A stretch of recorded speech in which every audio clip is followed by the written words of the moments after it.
Hey everyone, it's Christian, local Vancouver and Burnaby real estate agent. Thanks for tuning in. For today's video, I want to talk to you about Charlie Munger's mental models for life. Okay, who was Charlie Munger? Munger is best known as Warren Buffett's right-hand man or his business partner of the last 55 years, running Berkshire Hathaway.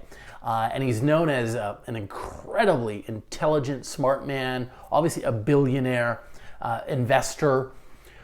But what he's lesser known for is his wisdom and just kind of approach to life. And when you read more about the person, like the wisdom kind of just jumps out at you.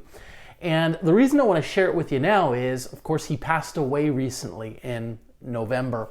And so I've read Poor Charlie's Almanac. I suggest that you do as well. And I'm going to be sharing more about the content in that book in other subsequent videos later this year. But what I really wanted to share for you in this video is just 5 takeaways for you about how you can think about your thinking and approach certain situations.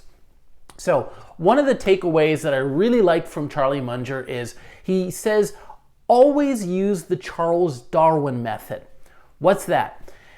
Well, anytime you hear an opinion that's different from yours, assume you are wrong and find out everything you can from the other person.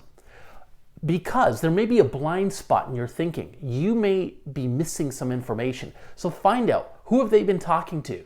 What have they been reading? What have they been watching? What do they see? What do they see?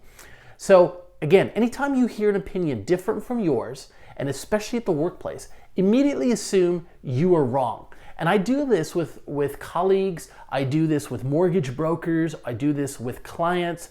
If they tell me something that is completely opposite to what I believe, I hit the pause button on my personal beliefs and I ask them, okay, well, why do you think that? Okay, what do you think that? Explain this to me, just so that I can learn as much information as possible.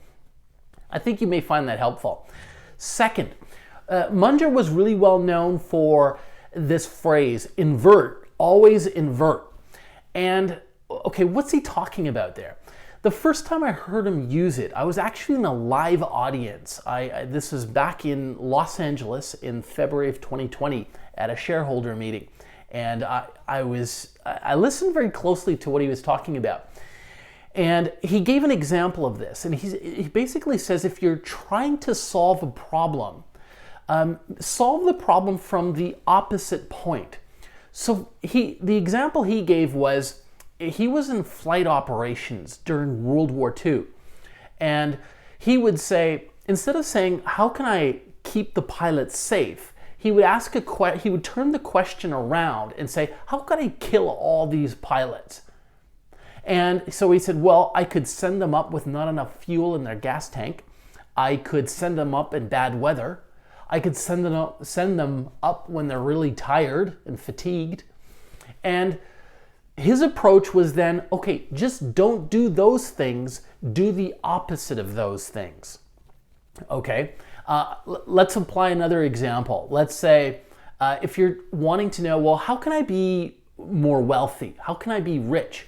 Well, turn the question around. How can you be broke? Well, spend more than you earn. Engage in risky investments like buy tens of thousands of dollars of Bitcoin, right? Run up credit card bills, rent all the rest of your life, and you'd be broke. And Munger would say, well, it's very easy.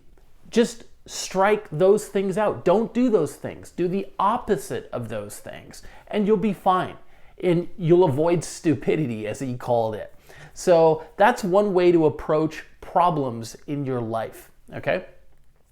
The third thing I've learned from him, which has made a difference in my thinking, is he calls being rational a virtue.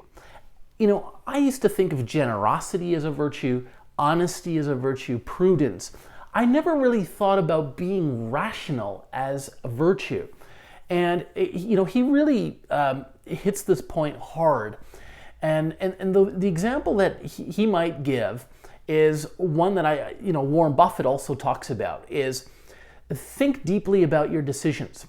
For example, if you're buying stocks, Buffett would often say, imagine you have a punch card, and on that punch card, there's only 20 holes. You get to punch it 20 times. Every time you buy a stock, you've punched one, and you now only have 19 left. If you had to treat your stock purchases, or even let's say going on dates that way, how much would you think about whether to do it or not beforehand? You'd probably think about it a lot, right? If you realize, okay, if I go on this date, or if I buy this stock, I punch one of my tickets, I got 19 left for the rest of my life. You'd think very deep. You'd sit down for about an hour or 2 hours and really think it through, maybe more. So rationality as a virtue. That's point number 3.